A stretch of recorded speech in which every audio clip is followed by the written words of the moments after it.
Health ਮੰਤਰਾ ਦੇ ਵਿੱਚ ਅਸੀਂ ਮਾਹਿਰ ਡਾਕਟਰਾਂ ਨੂੰ ਤੁਹਾਡੇ ਰੂਬਰੂ ਕਰਦੇ ਹਾਂ। ਅੱਜ ਕੱਲ ਕਰਾਂਗੇ ਸਾਡੇ ਲਾਈਫ ਸਟਾਈਲ ਨੂੰ ਲੈ ਕੇ ਤੇ ਜਨਰਲ ਮੈਡੀਸਨ ਨੂੰ ਲੈ ਕੇ। ਬੰਦਿਆਂ ਵੱਲੋਂ ਆਪ ਹੀ ਜਨਰੇਟ ਕੀਤੀਆਂ ਪ੍ਰੋਬਲਮਸ ਨੇ ਲਾਈਫ ਦੇ ਅੰਦਰ। ਕੋਈ ਐਕਸਰਸਾਈਜ਼, ਕੋਈ ਜੋਗਿੰਗ, ਕੋਈ ਯੋਗਾ ਦਾ ਕੋਈ ਰੋਲ ਨਹੀਂ ਰਹਿ ਗਿਆ। ਨਵੀਂ ਜਨਰੇਸ਼ਨ ਹੈ, ਉਹਨਾਂ ਨੂੰ ਸਿਰਫ 버ਗਰ, ਪੀਜ਼ਾ ਜਾਂ ਉਸ ਤੋਂ ਰਿਲੇਟਡ ਹੋਰ ਕਿਸੇ ਚੀਜ਼ ਤੋਂ ਬਿਨਾ ਕੁਝ ਸੁਝਦਾ ਹੀ ਨਹੀਂ ਹੈ। ਫੇਫੜੇ ਦੀ ਬਿਮਾਰੀਆਂ, ਸਕਿਨ ਦੀਆਂ ਬਿਮਾਰੀਆਂ, ਅੱਖਾਂ ਦੀਆਂ ਬਿਮਾਰੀਆਂ, ਪਰ ਫਿਰ ਵੀ ਅਸੀਂ ਉਸ ਤੋਂ ਕੁਝ ਨਹੀਂ ਆਉਂਦੇ, ਬਚਾਅ ਤੋਂ ਕੁਝ ਨਹੀਂ ਕਰ ਰਹੇ ਹਾਂ। ਪਾਣੀ ਸਾਡਾ ਬਿਲਕੁਲ ਪੋਲਿਊਟ ਹੋ ਰਿਹਾ, ਬਿਲਕੁਲ ਖਤਮ ਹੋ ਰਿਹਾ। ਹਾਰਟ ਜਾਂ ਬੀਪੀ ਦੀਆਂ ਬਿਮਾਰੀਆਂ ਸੀ 올ਡ ਏਜ ਜਾ ਕੇ ਹੁੰਦੀਆਂ ਸੀ, ਪਰ ਹੁਣ ਪਤਾ ਲੱਗ ਰਿਹਾ ਕਿ ਯੰਗ ਜਨਰੇਸ਼ਨ ਨੂੰ ਵੀ ਇਹ ਬਹੁਤ ਤੇਜ਼ੀ ਨਾਲ ਫੈਲ ਰਹੀ ਹੈ। ਫਿਜ਼ੀਕਲ ਇਨਐਕਟਿਵਿਟੀ ਦੇ ਨਾਲ ਸਾਡਾ ਲਾਈਫ ਸਟਾਈਲ ਇੰਨਾ ਸਟ੍ਰੈਸਫੁਲ ਹੋ ਚੁੱਕਿਆ ਹੈ ਕਿ ਜਿੰਦੇ ਕਰਕੇ ਅਸੀਂ ਹਮੇਸ਼ਾ ਹੀ ਤਣਾਅਗ੍ਰਸਤ ਰਹਿੰਦੇ ਹਾਂ ਤੇ ਉਹਦੇ ਨਾਲ ਦੂਜੀਆਂ ਹੋਰ ਪ੍ਰੋਬਲਮ ਜਿਵੇਂ ਸੁਸਾਈਡਲ ਟੈਂਡੈਂਸੀਜ਼ ਜਾਂ ਹੋਰ ਬਹੁਤ ਕੁਝ ਵੱਧ ਰਿਹਾ। ਪਾਣੀ ਹੈ, ਪਾਣੀ ਕਈ ਥਾਂ ਤੇ ਬੜਾ ਗੰਦਾ ਹੈ ਤੇ ਉਹਦੇ ਜਿਹੜੇ ਇਫੈਕਟਸ ਨੇ ਅਲਟੀਮੇਟਲੀ ਤਾਂ ਸਾਨੂੰ ਇਹਨਾਂ ਨੂੰ ਇੰਪਰੂਵਮੈਂਟ ਵਾਲੇ ਪਾਸੇ ਜਾਣਾ ਹੀ ਪੈਣਾ। এনवायरमेंट ਨਾਲ ਇੰਨਾ ਕੁ ਖਿਲਵਾੜ ਕਰ ਚੁੱਕੇ ਆ ਕਿ ਸਾਡਾ ਮੌਸਮ ਹੀ ਬੜਾ ਅਨਪ੍ਰੈਡਿਕਟੇਬਲ ਹੋ ਗਿਆ। ਓਵਰ ਰਾਈਪ ਫਰੂਟਸ ਤੋਂ ਬਚਣਾ ਚਾਹੀਦਾ, ਪਾਣੀ ਸਾਫ਼ ਸੁਥਰਾ ਹੋਣਾ ਚਾਹੀਦਾ, ਸਾਨੂੰ ਵਾਰ-ਵਾਰ ਆਪਣੇ ਹੈਂਡ ਵਾਸ਼ ਕਰਨੀ ਚਾਹੀਦੀ ਹੈ, ਆਪਣਾ ਲਾਈਫ ਸਟਾਈਲ ਠੀਕ ਕਰਨਾ ਪਏਗਾ, ਆਪਣੀ ਸੋਚ ਨੂੰ ਚੰਗਾ ਕਰਨਾ ਪਏਗਾ, ਫਿਰ ਹੀ ਆਪਾਂ ਇਹਨਾਂ ਬਿਮਾਰੀਆਂ ਤੋਂ ਬਚ ਸਕਦੇ ਹਾਂ। ਸਾਨੂੰ ਬਹੁਤ ਜ਼ਿਆਦਾ ਆਪਣੇ ਆਪ ਨੂੰ ਬਚਾਉਣ ਦੀ ਜ਼ਰੂਰਤ ਹੈ ਤਾਂ ਕਿ ਅਸੀਂ ਕਿਸੇ ਬਿਮਾਰੀ ਦਾ ਸ਼ਿਕਾਰ ਨਾ ਹੋ ਸਕੀਏ। ਸਤਿ ਸ਼੍ਰੀ ਅਕਾਲ, ਤੁਸੀਂ ਦੇਖ ਰਹੇ ਹੋ ਟੀਵੀ ਪੰਜਾਬ। ਮੈਂ ਤੁਹਾਡਾ ਜਸਪ੍ਰੀਤ ਸਿੰਘ ਆਸ਼ਕ ਤੇ ਲੈ ਕੇ ਹਾਜ਼ਰ ਹਾਂ ਆਪਣਾ ਸ਼ੋਅ ਹੈਲਥ ਮੰਤਰਾ। ਹੈਲਥ ਮੰਤਰਾ ਦੇ ਵਿੱਚ ਅਸੀਂ ਮਾਹਿਰ ਡਾਕਟਰਾਂ ਨੂੰ ਤੁਹਾਡੇ ਰੂਬਰੂ ਕਰਦੇ ਹਾਂ। ਜਿਹੜੀਆਂ ਪ੍ਰੋਬਲਮਸ ਨੇ ਉਹਨੂੰ ਜਾਣਨ ਦੀ ਕੋਸ਼ਿਸ਼ ਕਰਦੇ ਹਾਂ ਕਿ ਕਿਵੇਂ ਉਹਨੂੰ ਫੇਸ ਕੀਤਾ ਜਾਵੇ, ਕਿਵੇਂ ਉਹਦਾ ਸੋਲਿਊਸ਼ਨ ਕੀਤਾ ਜਾਵੇ। ਅੱਜ ਕੱਲ੍ਹ ਕਰਾਂਗੇ ਸਾਡੇ ਲਾਈਫ ਸਟਾਈਲ ਨੂੰ ਲੈ ਕੇ ਤੇ ਜਨਰਲ ਮੈਡੀਸਨ ਨੂੰ ਲੈ ਕੇ ਕਿ ਸਾਡੇ 'ਚ ਜੋ ਰੂਟੀਨ ਨਾਲ ਪ੍ਰੋਬਲਮਸ ਹੁੰਦੀਆਂ ਨੇ ਜਾਂ ਮੌਸਮ ਬਦਲਾਵ ਨਾਲ ਪ੍ਰੋਬਲਮ ਸਾਨੂੰ ਆਉਂਦੀਆਂ ਨੇ, ਉਹਨਾਂ ਨੂੰ ਕਿਵੇਂ ਫੇਸ ਕੀਤਾ ਜਾਵੇ ਤੇ ਆਉਣ ਦਾ ਕਾਰਨ ਕੀ ਆ ਤੇ ਉਹਨਾਂ ਦਾ ਸਾਹਮਣਾ ਕਿਵੇਂ ਕੀਤਾ ਜਾਵੇ ਤੇ ਕਿਵੇਂ ਉਹਨਾਂ ਨੂੰ ਨਜਿੱਠਿਆ ਜਾਵੇ। ਸੋ ਸਾਡੇ ਨਾਲ ਮੈਡੀਸਨ ਮਾਹਿਰ ਡਾਕਟਰ ਵਿਨੋਦ ਗੁਪਤਾ ਜੀ ਨੇ। ਸਭ ਤੋਂ ਪਹਿਲਾਂ ਵੈਲਕਮ ਕਰਦੇ ਹਾਂ, ਬਹੁਤ ਬਹੁਤ ਸਵਾਗਤ। Thank you sir. ਸਰ, ਅੱਜ ਦਾ ਆਪਣਾ ਟੌਪਿਕ ਤਾਂ ਪਹਿਲਾਂ ਆਪਾਂ ਜਿਵੇਂ ਕਲੀਅਰ ਕਰ ਚੁੱਕੇ ਹਾਂ ਕਿ ਜਰਨਲ ਜਿਹੜੀਆਂ ਪ੍ਰੋਬਲਮਸ ਨੇ, ਕੀ ਆਮ ਜਿਹੜੀਆਂ ਰੂਟੀਨ ਨਾਲ ਅੱਜ ਕੱਲ੍ਹ ਜਿਹੜੀਆਂ ਪ੍ਰੋਬਲਮਸ ਤੁਹਾਨੂੰ ਜ਼ਿਆਦਾ ਦੇਖਣ ਨੂੰ ਮਿਲਦੀਆਂ ਨੇ ਇਹਦੇ? ਜੋ ਅੱਜ ਕੱਲ੍ਹ ਦੇ ਟਾਈਮ ਵਿੱਚ ਹੈ, ਜਿਹੜੀ ਮੈਡੀਸਨ ਤੋਂ ਰਿਲੇਟਡ ਪ੍ਰੋਬਲਮਸ ਹੈ, ਉਹ ਪ੍ਰੋਬਲਮਸ ਨਹੀਂ, ਉਹ ਬੰਦਿਆਂ ਵੱਲੋਂ ਆਪ ਹੀ ਜਨਰੇਟ ਕੀਤੀਆਂ ਪ੍ਰੋਬਲਮਸ ਨੇ, ਜਿਸ ਕਰਕੇ ਸਾਰੀਆਂ ਬਿਮਾਰੀਆਂ, ਸਾਰਾ ਜੋ ਡਿਜ਼ੀਜ਼ ਹੈ ਉਹ ਉਸੇ ਕਰਕੇ ਹੀ ਪੈਦਾ ਹੋ ਰਿਹਾ ਹੈ। ਜਿਵੇਂ ਸਭ ਤੋਂ ਪਹਿਲਾਂ ਆਪਾਂ ਲੈਂਦੇ ਹਾਂ ਲਾਈਫ ਸਟਾਈਲ। ਲਾਈਫ ਸਟਾਈਲ ਕਿਸ ਨੂੰ ਕਹਿ ਰਹੇ ਹਾਂ ਕਿ ਅੱਜ ਕੱਲ੍ਹ ਸਾਡਾ ਲਾਈਫ ਸਟਾਈਲ ਇੱਦਾਂ ਦਾ ਹੋ ਚੁੱਕਿਆ ਹੈ ਕਿ ਅਸੀਂ ਸਵੇਰੇ 10 ਵਜੇ ਤੋਂ ਪਹਿਲਾਂ ਉੱਠਣਾ ਨਹੀਂ, ਰਾਤ ਨੂੰ 12 ਵਜੇ ਤੋਂ ਪਹਿਲਾਂ ਸੌਣਾ ਨਹੀਂ। ਜੇ ਸੌਣਾ ਤਾਂ ਸਾਡੇ ਲਾਈਫ ਦੇ ਅੰਦਰ ਕੋਈ ਐਕਸਰਸਾਈਜ਼, ਕੋਈ ਜੋਗਿੰਗ, ਕੋਈ ਯੋਗਾ ਦਾ ਕੋਈ ਰੋਲ ਨਹੀਂ ਰਹਿ ਗਿਆ। ਅਤੇ ਦੂਸਰੇ ਨੰਬਰ 'ਤੇ ਆਉਂਦਾ ਸਾਡਾ ਖਾਣ ਪੀਣ। ਖਾਣ ਪੀਣ ਦਾ ਕੀ ਹੈ ਕਿ ਅੱਜ ਕੱਲ੍ਹ ਸਾਡਾ ਸਾਰਾ ਜਿਹੜਾ ਧਿਆਨ ਹੈ ਜੰਕ ਫੂਡ ਵਾਲੇ ਪਾਸੇ ਹੈ। ਸਾਰਾ ਜਿਹੜਾ ਮਾਰਕੀਟ ਤੋਂ ਅਵੇਲੇਬਲ ਚੀਜ਼ ਹੈ ਉਸ 'ਤੇ ਹੈ। ਅਸੀਂ ਜਿਹੜੀ ਦੂਜੀਆਂ ਜਿਹੜੇ ਸਾਡੇ ਪਹਿਲੇ ਫੋਰਫਾਦਰ ਯੂਜ਼ ਕਰਦੇ ਸੀ ਲਾਈਫ ਸਟਾਈਲ, ਅਸੀਂ ਬਿਲਕੁਲ ਭੁੱਲ ਚੁੱਕੇ ਹਾਂ, ਅਸੀਂ ਉਹਨੂੰ ਬਿਲਕੁਲ ਛੱਡ ਚੁੱਕੇ ਹਾਂ। ਅੱਜ ਕੱਲ੍ਹ ਦੀ ਜਿਹੜੀ ਨਵੀਂ ਜਨਰੇਸ਼ਨ ਹੈ, ਉਹਨਾਂ ਨੂੰ ਸਿਰਫ 버ਗਰ, ਪੀਜ਼ਾ ਜਾਂ ਉਸ ਤੋਂ ਰਿਲੇਟਡ ਹੋਰ ਕਿਸੇ ਚੀਜ਼ ਤੋਂ ਬਿਨਾ ਕੁਝ ਸੁਝਦਾ ਹੀ ਨਹੀਂ ਹੈ। ਠੀਕ ਹੈ ਨਾ? ਤਾਂ ਇਸੇ ਲਈ ਹੁਣ ਇਹਦੀ ਰੀਪਰਕਸ਼ਨਸ ਕੀ ਨੇ? ਹੁਣ ਸਾਰੀਆਂ ਬਿਮਾਰੀਆਂ, ਜਿਵੇਂ ਕਹਿ ਰਹੇ ਕਿ ਕੁਝ ਟਾਈਮ ਵਿੱਚ ਜਿਹੜਾ ਆਪਣਾ ਇੰਡੀਆ ਹੈ ਇਹ ਇੱਕ ਹਾਰਟ ਡਿਜ਼ੀਜ਼ ਦਾ ਕੈਪੀਟਲ ਹੋਏਗਾ, ਡਾਇਬਟੀਜ਼ ਦਾ ਇਹ ਕੈਪੀਟਲ ਹੋਏਗਾ। ਜਿਹੜਾ ਪਹਿਲਾਂ ਜਿਹੜੀਆਂ ਬਿਮਾਰੀਆਂ ਵੈਸਟਰਨ ਕੰਟਰੀਜ਼ ਵਿੱਚ ਸੀ, ਉਹ ਅੱਜ ਬਿਮਾਰੀਆਂ ਸਾਡੇ ਇੰਡੀਆ 'ਚ ਇੰਨੇ ਤੇਜ਼ੀ ਨਾਲ ਵੱਧ ਰਹੀਆਂ ਕਿ ਜਿੰਦੇ ਬਾਰੇ ਅਸੀਂ ਸੋਚ ਵੀ ਨਹੀਂ ਸਕਦੇ। ਹਰ ਕੋਈ ਬੰਦਾ ਜਿਹੜਾ ਪਹਿਲਾਂ ਜਿਹੜਾ ਲੇਬਰ ਕਲਾਸ ਸੀ ਜਾਂ ਦੂਜਾ ਸੀ ਜਿਹੜਾ ਮਿਹਨਤ ਕਰਦਾ ਸੀ, ਉਹ ਵੀ ਅੱਜ ਦੇਖੋ ਤਾਂ ਸ਼ੂਗਰ ਦਾ ਮਰੀਜ਼ ਬਣਿਆ ਬੈਠਾ ਹੈ। ਠੀਕ ਹੈ ਨਾ? ਅਤੇ ਉਸੇ ਤਰ੍ਹਾਂ ਹੀ ਜੇ ਆਪਾਂ ਦੂਜੇ ਪਾਸੇ ਜਾਂਦੇ ਹਾਂ, ਜਦੋਂ ਮੈਂਟਲ ਹੈਲਥ ਵਾਲੇ ਪਾਸੇ ਵੀ ਆਉਂਦੇ ਹਾਂ, ਕਿ ਅਸੀਂ ਹਰ ਚੀਜ਼ ਕਰਕੇ ਇੰਨੇ ਸਟ੍ਰੈਸਫੁਲ ਹੋ ਚੁੱਕੇ ਹਾਂ ਕਿ ਹਰ ਬੰਦਾ ਡਿਪਰੈਸ਼ਨ ਦਾ ਸ਼ਿਕਾਰ ਹੈ, ਐਂਗਜ਼ਾਇਟੀ ਦਾ ਸ਼ਿਕਾਰ ਹੈ, ਅਨਿੰਦਰਾ ਦਾ ਸ਼ਿਕਾਰ ਹੈ। ਠੀਕ ਹੈ? ਅਤੇ ਉਸ ਤੋਂ ਬਾਅਦ ਆਉਂਦਾ ਕਿ ਸਾਡਾ ਆਲਾ ਦੁਆਲਾ এনवायरमेंट ਦਾ ਕੀ ਹੈ ਕਿ ਹਰ ਬੰਦਾ ਅੱਜ ਚੀਖ ਕੇ ਕਹਿ ਰਿਹਾ ਕਿ ਆਪਣੀ ਏਅਰ ਪੋਲਿਊਸ਼ਨ ਨੂੰ ਘਟਾਓ, ਆਪਣਾ ਪਾਣੀ ਠੀਕ ਰੱਖੋ, ਪਰ ਕਿਸੇ ਪਾਸੇ ਕਿਸੇ ਦਾ ਕੋਈ ਖਿਆਲ ਨਹੀਂ ਹੈ। ਜਿਹੜੀਆਂ ਸਾਰੀਆਂ ਬਿਮਾਰੀਆਂ ਏਅਰ ਪੋਲਿਊਸ਼ਨ ਕਰਕੇ ਹੋ ਰਹੀਆਂ, ਜਿਹੜੀਆਂ ਫੇਫੜੇ ਦੀ ਬਿਮਾਰੀਆਂ, ਸਕਿਨ ਦੀਆਂ ਬਿਮਾਰੀਆਂ, ਅੱਖਾਂ ਦੀਆਂ ਬਿਮਾਰੀਆਂ, ਪਰ ਫਿਰ ਵੀ ਅਸੀਂ ਉਸ ਤੋਂ ਕੁਛ ਨਹੀਂ ਆਉਂਦੇ, ਬਚਾਅ ਤੋਂ ਕੁਛ ਨਹੀਂ ਕਰ ਰਹੇ ਹਾਂ। ਇਸੇ ਤਰ੍ਹਾਂ ਜਦੋਂ ਪਾਣੀ ਦੀ ਗੱਲ ਆਉਂਦੀ ਹੈ, ਪਾਣੀ ਸਾਡਾ ਬਿਲਕੁਲ ਪੋਲਿਊਟ ਹੋ ਰਿਹਾ, ਬਿਲਕੁਲ ਖਤਮ ਹੋ ਰਿਹਾ। ਉਸੇ ਪੋਲਿਊਸ਼ਨ ਦੀ ਅੱਜ ਦੇਣ ਹੈ ਕਿ ਅੱਜ ਕੱਲ੍ਹ ਜਿਹੜੀਆਂ ਸਾਰੀਆਂ ਬਿਮਾਰੀਆਂ ਜਿਵੇਂ ਗੈਸਟ੍ਰੋਐਂਟਰਾਈਟਿਸ ਜਾਂ ਜਿਹੜੇ ਦੂਸਰਾ ਵਾਇਰਲ ਹੈਪੇਟਾਈਟਿਸ ਜਿਹੜਾ ਇਸ ਤੋਂ ਹੋ ਸਕਦਾ ਹੈ, ਉਹ ਕਿੰਨੀ ਤੇਜ਼ੀ ਨਾਲ ਫੈਲ ਰਿਹਾ ਹੈ। ਤੇ ਫਿਰ ਮੋਰ ਓਵਰ ਅੱਜ ਕੱਲ੍ਹ ਜਿਹੜੀ ਇੱਕ ਨਵੀਂ ਬਿਮਾਰੀ ਹੈ ਕਿ ਜਿਵੇਂ ਕਰੋਨਾ ਹੈ ਜਾਂ ਦੂਸਰੇ ਉਹ ਵੀ ਇੰਨੀ ਤੇਜ਼ੀ ਨਾਲ ਵੱਧ ਰਿਹਾ ਹੈ। ਪਰ ਜਦੋਂ ਤੱਕ ਅਸੀਂ ਜਿਹੜੇ ਆਪਣੇ ਹੈਲਥ ਐਟੀਕੇਟਸ ਜਿਹੜੇ ਮਾਸਕ ਵਗੈਰਾ ਨਹੀਂ ਯੂਜ਼ ਕਰਕੇ ਆਪਣੇ ਆਪ ਨੂੰ ਕਰਾਂਗੇ, ਇਹਨਾਂ ਨੇ ਵੱਧਦਾ ਹੀ ਰਹਿਣਾ। ਤੁਸੀਂ ਸਾਨੂੰ ਜਿਹੜਾ ਮੁੱਢਲੀ ਜਿਹੜੀ ਜਾਣਕਾਰੀ ਦਿੱਤੀ ਆ, ਲਾਈਫ ਸਟਾਈਲ ਦੀ ਜਿਹੜੀ ਗੱਲ ਕੀਤੀ ਆ, ਲਾਈਫ ਸਟਾਈਲ ਚਰਚਾ ਕੀਤੀ ਆ, ਤੇ ਲਾਈਫ ਸਟਾਈਲ ਜਿਹੜਾ ਆ ਸਾਡਾ, ਉਹਦੇ ਵਿੱਚ ਖਾਣ ਦੀ ਸਭ ਤੋਂ ਪਹਿਲਾਂ ਆਪਾਂ ਗੱਲ ਕਰ ਲੈਂਦੇ ਆ। ਜੰਕ ਫੂਡ ਜਿਹੜਾ ਆ ਉਹ ਕਿੰਨੀਆਂ ਕਿ ਜਿਹੜੀਆਂ ਬਿਮਾਰੀਆਂ ਜੰਕ ਫੂਡ ਕਰਕੇ ਹੀ ਪੈਦਾ? ਸਰ ਅੱਜ ਕੱਲ੍ਹ ਜਿਹੜੀਆਂ ਸਾਰੀਆਂ ਬਿਮਾਰੀਆਂ ਦੀ ਜੜ ਜੇ ਆਪਾਂ ਜੰਕ ਫੂਡ ਨੂੰ ਕਹਿ ਦੇਂਗੇ ਤਾਂ ਇਹਦੇ 'ਚ ਕੋਈ ਦੋ ਰਾਏ ਨਹੀਂ ਹੈ। ਜੇ ਆਪਾਂ ਅੱਜ ਕੱਲ੍ਹ ਦੇ ਬੱਚੇ ਦੇਖਦੇ ਹਾਂ ਕਿ ਕਿੰਨੇ ਉਹਨਾਂ ਦੇ ਓਬੈਸਿਟੀ ਇੰਨੀ ਡੇਂਜਰਸ ਲੈਵਲ ਤੋਂ ਤੱਕ ਵੱਧ ਰਹੀ ਹੈ ਕਿ ਬੱਚਿਆਂ ਨੇ ਸਿਰਫ 버ਗਰ, ਪੀਜ਼ਾ ਜਾਂ ਤੁਹਾਡੇ ਕੁਰਕਰੇ ਜਾਂ ਉਸ ਤਰ੍ਹਾਂ ਦੀਆਂ ਚੀਜ਼ਾਂ ਤੋਂ ਬਿਨਾਂ ਉਹਨਾਂ ਨੂੰ ਘਰ ਦਾ ਕੋਈ ਖਾਣਾ ਚੰਗਾ ਨਹੀਂ ਲੱਗਦਾ, ਤੇ ਉਹਦੇ ਨਾਲ ਓਬੈਸਿਟੀ ਵੱਧ ਰਹੀ ਹੈ। ਓਬੈਸਿਟੀ ਨਾਲ ਜਿਹੜੀਆਂ ਤੁਹਾਡੀਆਂ ਅੱਗੇ ਬਿਮਾਰੀਆਂ ਨੇ, ਜਿਵੇਂ ਸ਼ੂਗਰ ਕਹਿ ਲਓ, ਹਾਈਪਰਟੈਂਸ਼ਨ ਕਹਿ ਲਓ, ਹਾਰਟ ਡਿਜ਼ੀਜ਼ ਕਹਿ ਲਓ, ਬਹੁਤ ਤੇਜ਼ੀ ਨਾਲ ਵੱਧ ਰਹੀਆਂ ਨੇ। ਪਹਿਲਾਂ ਜਿਹੜੀਆਂ ਹਾਰਟ ਜਾਂ BP ਦੀਆਂ ਬਿਮਾਰੀਆਂ ਸੀ ਓਲਡ ਏਜ ਜਾ ਕੇ ਹੁੰਦੀਆਂ ਸੀ, ਪਰ ਹੁਣ ਪਤਾ ਲੱਗ ਰਿਹਾ ਕਿ ਯੰਗ ਜਨਰੇਸ਼ਨ ਨੂੰ ਵੀ ਇਹ ਬਹੁਤ ਤੇਜ਼ੀ ਨਾਲ ਦੇ ਅੰਦਰ ਫੈਲ ਰਹੀ ਹੈ। ਇਸੇ ਤਰ੍ਹਾਂ ਹੀ ਸ਼ੂਗਰ ਨੂੰ ਦੇਖ ਲਓ, ਕਿਉਂਕਿ ਸ਼ੂਗਰ ਮੋਟਾਪੇ ਕਰਕੇ ਬਹੁਤ ਜਲਦੀ ਹੁੰਦੀ ਹੈ। ਤੇ ਇਸ ਲਈ ਆਪਾਂ ਤਾਂ ਇਹ ਕਹਿ ਸਕਦੇ ਹਾਂ ਕਿ ਇਹਦੇ ਕੋਈ ਕਹਿਣਾ ਗਲਤ ਨਹੀਂ ਹੋਏਗਾ ਕਿ ਜੇ ਆਪਾਂ ਆਪਣਾ ਖਾਣ ਪੀਣ ਨਹੀਂ ਸੁਧਾਰਾਂਗੇ, ਆਪਣੇ ਆਪ ਨੂੰ ਨਹੀਂ ਕੰਟਰੋਲ ਕਰਾਂਗੇ, ਤਾਂ ਕੋਈ ਇਹਨਾਂ ਬਿਮਾਰੀਆਂ ਤੋਂ ਬਚਣਾ ਤਾਂ ਫਿਰ। ਬੜੀ ਵਧੀਆ ਉਹਨੇ ਗੱਲ ਕਹੀ ਹੈ ਕਿ ਪਹਿਲਾਂ ਬਿਲਕੁਲ ਗੱਲ ਸਹੀ ਸੀ। ਅਸੀਂ ਦੇਖਦੇ ਸੀ ਜਾਂ ਹਾਰਟ ਅਟੈਕ ਹੋਣਾ ਜਾਂ BP ਵਧਣਾ ਜਾਂ ਇਹੋ ਜਿਹੀਆਂ ਪ੍ਰੋਬਲਮ ਏਜਡ ਬੰਦੇ ਨੂੰ ਹੁੰਦੀ। ਹੁਣ ਯੰਗ ਨੂੰ ਆਉਣ ਦਾ ਮਤਲਬ ਜਿਹੜਾ ਵੱਡਾ ਕਾਰਨ ਹੈ ਉਹੀ ਸਾਡਾ ਲਾਈਫ ਸਟਾਈਲ ਹੈ, ਖਾਣਾ ਪੀਣਾ। ਬਿਲਕੁਲ ਲਾਈਫ ਸਟਾਈਲ ਹੈ ਸਰ। ਅੱਜ ਕੱਲ੍ਹ ਦੇਖੋ ਅਸੀਂ ਇੰਨੇ ਸਟ੍ਰੈਸਫੁਲ ਹੋ ਚੁੱਕੇ ਹਾਂ, ਖਾਣਾ ਪੀਣਾ ਸਾਡਾ ਗੰਦਾ ਹੋ ਚੁੱਕਿਆ, ਤੇ ਸਾਡਾ ਵਰਕਲੋਡ ਇੰਨਾ ਜ਼ਿਆਦਾ ਵੱਧ ਚੁੱਕਿਆ। ਸਾਨੂੰ ਆਪਣਾ ਸਟ੍ਰੈਸ ਫਰੀ ਹੋਣ ਦਾ, ਆਪਣੇ ਨੂੰ ਯੋਗਾ ਕਰਨ ਦਾ, ਐਕਸਰਸਾਈਜ਼ ਕਰਨ ਦਾ ਤੇ ਚੰਗਾ ਖਾਣਾ ਲੈਣ ਦਾ ਸਾਡੇ ਕੋਲ ਕੋਈ ਅਸੀਂ ਉਪਰਾਲਾ ਹੀ ਨਹੀਂ ਕਰ ਰਹੇ। ਜੇ ਨਹੀਂ ਕਰਾਂਗੇ ਤਾਂ ਫਿਰ ਇਹਨਾਂ ਬਿਮਾਰੀਆਂ ਤੋਂ ਸਾਨੂੰ ਕੋਈ ਬਚਾ ਨਹੀਂ ਸਕਦਾ, ਕੋਈ ਰੋਕ ਨਹੀਂ ਸਕਦਾ। ਕਿਉਂਕਿ ਜਦੋਂ ਸਾਡੇ ਕੋਲ ਆਉਂਦਾ, ਸਾਡੇ ਕੋਲ ਤਾਂ ਸੈਕੰਡਰੀ ਪ੍ਰੀਵੈਂਸ਼ਨ ਹੈ। ਪ੍ਰਾਇਮਰੀ ਪ੍ਰੀਵੈਂਸ਼ਨ ਕਿਹੜੀ ਹੈ ਕਿ ਜਦੋਂ ਬੰਦਾ ਆਪਣੇ ਆਪ ਨੂੰ ਬਚਾ ਸਕੇ, ਕਿ ਉਹ ਬਿਮਾਰੀ ਡਿਵੈਲਪ ਹੀ ਨਾ ਹੋਵੇ। ਪਰ ਜਦੋਂ ਉਹਨੇ ਕੋਈ ਉਪਰਾਲਾ ਹੀ ਨਹੀਂ ਕਰਨਾ, ਜਦੋਂ ਸਾਡੇ ਕੋਲ ਆਉਣਾ ਅਸੀਂ ਤਾਂ ਟ੍ਰੀਟਮੈਂਟ ਕਰ ਹੀ ਦੇਣਾ, ਪਰ ਉਹਨੇ ਆਪਣੇ ਵੱਲੋਂ ਕੀ ਕੋਸ਼ਿਸ਼ ਕੀਤੀ ਆਪਣੇ ਆਪ ਨੂੰ ਬਚਾਉਣ ਦੀ? ਜੇ ਅਸੀਂ ਟ੍ਰੀਟਮੈਂਟ ਵੀ ਕਰ ਦਿਆਂਗੇ ਪਰ ਉਹਨੂੰ ਅੱਗੇ ਪ੍ਰੋਗਰੈਸ ਹੋਣ ਤੋਂ ਬਚਾਉਣ ਲਈ ਤਾਂ ਉਹਨੂੰ ਆਪਣੇ ਆਪ ਨੂੰ ਸੁਧਾਰਨਾ ਹੀ ਪੈਣਾ, ਆਪਣਾ ਲਾਈਫ ਸਟਾਈਲ ਇੰਪਰੂਵ ਕਰਨਾ ਹੀ ਪੈਣਾ, ਆਪਣੇ ਆਪ ਨੂੰ ਉਸ ਚੀਜ਼ ਤੋਂ ਬਾਹਰ ਕੱਢਣਾ ਹੀ ਪੈਣਾ। ਦੀ ਗੱਲ ਕਰਦੇ ਹਾਂ, ਬਿਲਕੁਲ ਹੀ ਇਹਨੂੰ ਮਤਲਬ ਰੋਕ ਲਾ ਦੇਣੀ ਚਾਹੀਦੀ ਹੈ ਜਾਂ ਖਾਣਾ ਨਹੀਂ ਚਾਹੀਦਾ, ਜਾਂ ਇਹ ਹੁੰਦਾ ਕਿ ਕੋਈ ਜਿਹੜੀ ਇੱਕ ਮਰਿਆਦਾ ਹੁੰਦੀ ਹੈ ਜਾਂ ਇੱਕ ਲੈਵਲ ਹੁੰਦਾ ਵੀ ਇੰਨੇ ਕੁ ਲੈਵਲ ਤੱਕ ਅਸੀਂ ਇਹਨੂੰ ਖਾ ਸਕਦੇ ਲੈ? ਸਰ ਦੇਖੋ, ਜੇ ਆਪਾਂ ਕਹਿੰਦੇ ਹਾਂ ਕਿ ਬਿਲਕੁਲ ਰੋਕ ਲਾਣਾ ਤਾਂ ਬਹੁਤ ਹੀ ਮੁਸ਼ਕਿਲ ਹੈ, ਕਿਉਂਕਿ ਇਹਦੇ ਕਈ ਫੈਕਟਰਸ ਨੇ, ਸਾਡਾ ਇਕੋਨਮੀ ਹੋਰ ਦੂਜੇ ਫੈਕਟਰਸ ਬਹੁਤ ਨੇ। ਪਰ ਜੇ ਅਸੀਂ ਆਪਣੇ ਆਪ ਨੂੰ ਬੈਲੈਂਸ ਕਰਕੇ ਵੀ ਚੱਲੀਏ ਤਾਂ ਕੁਛ ਹੱਦ ਤੱਕ ਤਾਂ ਬਚ ਹੀ ਸਕਦੇ ਹਾਂ ਨਾ। ਇੱਕ ਤਾਂ ਅਸੀਂ ਬਿਲਕੁਲ ਹੀ ਆਪਣੇ ਆਪ ਨੂੰ ਬੈਲੈਂਸ ਕਰਨ ਨੂੰ ਤਿਆਰ ਨਹੀਂ ਆ, ਤੇ ਇੱਕ ਪਾਸੇ ਕਿ ਚਲੋ ਥੋੜਾ ਬੈਲੈਂਸ ਕਰਕੇ ਤਾਂ ਫਿਰ ਵੀ ਕੁਛ ਨਾ ਕੁਛ ਬਚਾਵ ਤਾਂ ਹੋਏਗਾ ਹੀ। ਸਰ ਹੁਣ ਗੱਲ ਕਰ ਲੈਂਦੇ ਆ, ਜਿਹੜੀ ਐਕਸਰਸਾਈਜ਼ ਦੀ ਤੁਸੀਂ ਗੱਲ ਕੀਤੀ ਆ ਕਿ ਐਕਸਰਸਾਈਜ਼ ਦੀ ਅਸੀਂ ਕਮੀਆਂ ਜਾਂ ਕਿਸੇ ਕੋਈ ਗੇਮ ਨਹੀਂ ਕਰਦੇ, ਵੱਡਾ ਕਾਰਨ ਹੈ। ਜੇਕਰ ਅਸੀਂ ਗੇਮਸ ਵੱਲ ਜਾਈਏ, ਐਕਸਰਸਾਈਜ਼ ਕਰੀਏ ਤਾਂ ਬਚ ਸਕਦੇ ਹਾਂ ਨਾ? ਸਰ ਬਿਲਕੁਲ ਬਚ ਸਕਦੇ ਹਾਂ। ਜੇ ਅਸੀਂ ਆਪਣੀ ਐਕਸਰਸਾਈਜ਼ ਕਰਾਂਗੇ, ਗੇਮਸ ਕਰਾਂਗੇ, ਤਾਂ ਅਸੀਂ ਫਿਜ਼ੀਕਲੀ ਫਿਟ ਰਵਾਂਗੇ, ਆਪਣੀ ਕੈਲਰੀਜ਼ ਬਰਨ ਕਰਾਂਗੇ, ਅਸੀਂ ਸਟ੍ਰੈਸ ਫਰੀ ਰਵਾਂਗੇ। ਕਿਉਂਕਿ ਅੱਜ ਕੱਲ੍ਹ ਜਿਹੜਾ ਹਰ ਇਹ ਬੰਦਾ ਕਹਿ ਰਿਹਾ ਕਿ ਸਾਨੂੰ ਫਿਜ਼ੀਕਲ ਇਨਐਕਟਿਵਿਟੀ ਦੇ ਨਾਲ ਸਾਡਾ ਲਾਈਫ ਸਟਾਈਲ ਇੰਨਾ ਸਟ੍ਰੈਸਫੁਲ ਹੋ ਚੁੱਕਿਆ ਕਿ ਜਿਹਦੇ ਕਰਕੇ ਅਸੀਂ ਹਮੇਸ਼ਾ ਹੀ ਤਣਾਅਗ੍ਰਸਤ ਰਹਿੰਦੇ ਹਾਂ, ਅਤੇ ਉਹਦੇ ਨਾਲ ਦੂਜੀਆਂ ਹੋਰ ਪ੍ਰੋਬਲਮ ਜਿਵੇਂ ਸੁਸਾਈਡਲ ਟੈਂਡੈਂਸੀਜ਼ ਜਾਂ ਹੋਰ ਬਹੁਤ ਕੁਛ ਵੱਧ ਰਿਹਾ।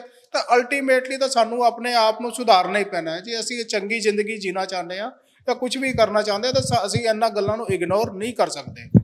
ਵੱਡੀ ਪ੍ਰੋਬਲਮ ਅੱਜ ਕੱਲ੍ਹ ਜਿਹੜੀ ਜਨਰੇਸ਼ਨ ਦੇ ਵਿੱਚ ਆ ਰਹੀ ਹੈ, ਉਹ ਡਿਪਰੈਸ਼ਨ ਦੇ ਮਰੀਜ਼ ਜ਼ਿਆਦਾ ਹੁੰਦੇ ਜਾ ਰਹੇ ਨੇ, ਜਾਂ ਡਿਪਰੈਸ ਹੋ ਕੇ ਸੁਸਾਈਡ ਵੀ ਹੋ ਜਾਂਦਾ ਜਾਂ ਆਪਣੇ ਆਪ ਨੂੰ ਸੁਸਾਇਟੀ ਤੋਂ ਤੋੜ ਲੈਂਦੇ ਨੇ। ਉਹ ਵੱਡਾ ਕਾਰਨ ਕੀ ਹੈ, ਕਿਉਂ ਡਿਪਰੈਸ਼ਨ ਵੱਲ ਰੁਕ ਜਾਂਦੇ? ਸਰ ਫਿਰ ਗੱਲ ਉੱਥੇ ਹੀ ਆਉਂਦੀ ਹੈ ਕਿ ਜੀ ਅੱਜ ਕੱਲ੍ਹ ਜਿਹੜੇ ਫੈਮਲੀਜ਼ ਕਹਿ ਲਓ, ਨਿਊਕਲੀਅਰ ਫੈਮਲੀਜ਼ ਹੈ, ਬੱਚਿਆਂ ਨੂੰ ਐਡਜਸਟਮੈਂਟ ਕਰਨਾ ਹੀ ਨਹੀਂ ਆਉਂਦਾ, ਉਹਦੇ 'ਚ ਟੋਲਰੈਂਸ ਹੈ ਨਹੀਂ, ਪੇਸ਼ੈਂਸ ਹੈ ਨਹੀਂ, ਅਤੇ ਅਸੀਂ ਮਾਂ ਪਿਓ ਅਸੀਂ ਉਹਨੂੰ ਇੰਨਾ ਕੁ ਸਿਰ ਚੜ੍ਹਾ ਲੈਂਦੇ ਹਾਂ ਕਿ ਅਸੀਂ ਉਹਦੀ ਚੰਗੀ ਨਜਾਇਜ਼ ਹਰ ਗੱਲ ਮੰਨਣ ਨੂੰ ਤਿਆਰ ਹਾਂ, ਜਿਸ ਕਰਕੇ ਉਹਨੂੰ ਆਪਣੇ ਆਪ ਨੂੰ ਐਡਜਸਟ ਕਰਨਾ ਹੀ ਨਹੀਂ ਆਉਂਦਾ।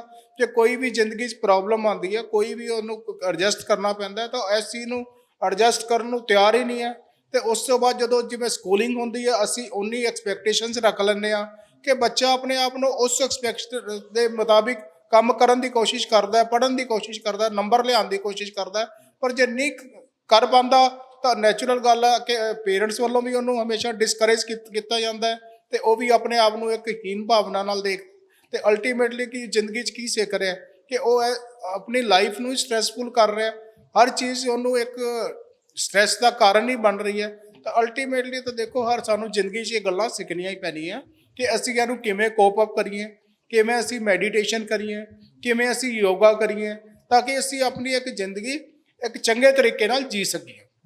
ਬਿਲਕੁਲ ਤੁਸੀਂ ਜਿਸ ਤਰੀਕੇ ਨਾਲ ਦੱਸ ਰਹੇ ਹੋ ਵੀ ਪ੍ਰੋਬਲਮਸ ਆ ਜਾਂਦੀਆਂ ਨੇ, ਅਸੀਂ ਮੈਡੀਸਨ ਲੈ ਲੈਂਦੇ ਹਾਂ। ਮੰਨ ਲਓ ਮੇਰਾ ਸਿਰ ਦੁਖਦਾ, ਮੈਂ ਵੀ ਹੁਣ ਬਰਦਾਸ਼ਤ ਨਹੀਂ ਕਰਦਾ, ਦਵਾਈ ਖਾ ਲੈਂਦਾ, ਕਿਸੇ ਦਾ ਕੋਈ ਬੁਖਾਰ ਆ ਦਵਾਈ ਖਾ ਲੈਂਦੇ ਹਾਂ। ਜਿਹੜੀਆਂ ਅਸੀਂ ਗੋਲੀਆਂ ਦੀਆਂ ਦਵਾਈਆਂ ਖਾ ਰਹੇ ਹਾਂ ਉਹ ਕੀ ਜਿਹੜੀਆਂ ਕਈ ਲੈਵਲ ਤੋਂ ਉੱਪਰ ਜਾ ਕੇ ਨੁਕਸਾਨ ਵੀ ਦਿੰਦੀਆਂ ਸਾਨੂੰ? ਸਰ ਦੇਖੋ ਕੋਈ ਵੀ ਜਿਹੜੀ ਚੀਜ਼ ਬਣੀ ਹੈ ਇਹ ਨਹੀਂ ਹੁੰਦਾ ਕਿ ਹਰ ਚੀਜ਼ ਦੇ ਫਾਇਦੇ ਹੋਣ ਤਾਂ ਕਿਸੇ ਦਾ ਨੁਕਸਾਨ ਨਹੀਂ ਹੋਵੇ। ਜੇ ਇੱਕ ਚੀਜ਼ ਤੋਂ ਬਾਅਦ ਅਸੀਂ ਕੋਈ ਵੀ ਯੂਜ਼ ਕਰਾਂਗੇ ਚਾਹੇ ਮੈਡੀਸਨਸ ਹੀ ਹੈ ਤਾਂ ਉਹਨਾਂ ਦੇ ਆਪਣੇ ਵੀ ਸਾਈਡ ਇਫੈਕਟਸ ਨੇ, ਠੀਕ ਹੈ ਨਾ। ਇਸ ਲਈ ਅਸੀਂ ਜ਼ਿਆਦਾ ਕਿਉਂ ਸੋਚੀਏ ਕਿ ਇੱਕ ਸਿੰਪਲ ਜਿਹਾ ਤਰੀਕਾ ਹੈ ਕਿ ਜੀ ਅੱਜ ਮੈਨੂੰ ਟੈਨਸ਼ਨ ਹੋ ਗਈ ਮੈਂ ਇੱਕ ਐਲਪ੍ਰੈਕਸ ਦੀ ਗੋਲੀ ਲੈ ਲਾਂ, ਅੱਜ ਮੇਰਾ ਸਿਰ ਦਰਦ ਹੈ ਮੈਂ ਪੈਰਾਸੀਟਾਮੋਲ ਦੀ ਗੋਲੀ ਲੈ ਲਾਂ। ਅਸੀਂ ਕਿਉਂ ਨਹੀਂ ਆਪਣੇ ਆਪ ਨੂੰ ਚੇਂਜ ਕਰਨਾ ਚਾਹੁੰਦੇ, ਕਿਉਂ ਨਹੀਂ ਅਸੀਂ ਆਪਣਾ ਲਾਈਫ ਸਟਾਈਲ ਇੰਪਰੂਵ ਕਰਨਾ ਚਾਹੁੰਦੇ ਤਾਂ ਕਿ ਇਹ ਸਾਨੂੰ ਪ੍ਰੋਬਲਮਸ ਹੋਵੇ ਹੀ ਨਾ। ਅਸੀਂ ਆਪ ਵੀ ਚੰਗਾ ਲਾਈਫ ਸਟਾਈਲ ਬਣਾ ਲਈਏ, ਆਪਣੇ ਆਲੇ ਦੁਆਲੇ ਵੀ ਆਪਣੇ ਬੰਦਿਆਂ ਨੂੰ ਇਨਕਰੇਜ ਕਰੀਏ, ਬੱਚਿਆਂ ਨੂੰ ਵੀ ਮੋਟੀਵੇਟ ਕਰੀਏ ਤਾਂ ਕਿ ਕੋਈ ਚੰਗਾ ਤੇ ਹੈਲਦੀ ਲਾਈਫ ਸਟਾਈਲ ਜੀ ਸਕਣ ਤਾਂ ਕਿ ਉਹ ਇਹਨਾਂ ਬਿਮਾਰੀਆਂ ਤੋਂ ਬਚ ਸਕਣ। ਕੀ ਫੂਡ ਸੁਜੈਸਟ ਕਰਦੇ ਤੁਸੀਂ ਵੀ ਕੀ ਜਿਹੜਾ ਜ਼ਿਆਦਾ ਸਾਨੂੰ ਜਿਹਦੇ ਵੱਲ ਧਿਆਨ ਦੇਣ ਦੀ ਲੋੜ ਆ, ਖਾਣ ਦੀ ਲੋੜ ਆ? ਕਿਉਂਕਿ ਚਲੋ ਅੱਜ ਦੁੱਧ ਦੀ ਗੱਲ ਕਰ ਲਈਏ ਆਪਾਂ, ਦੁੱਧ ਵੀ ਆ ਜਿਹੜਾ ਉਹ ਵੀ ਸਾਨੂੰ ਸ਼ੁੱਧ ਨਹੀਂ ਮਿਲਦਾ, ਹੋਰ ਫੂਡ ਸ਼ੁੱਧ ਨਹੀਂ ਮਿਲਦਾ, ਫਿਰ ਜਾਊਗਾ ਬੰਦਾ ਕਿਸ ਪਾਸੇ?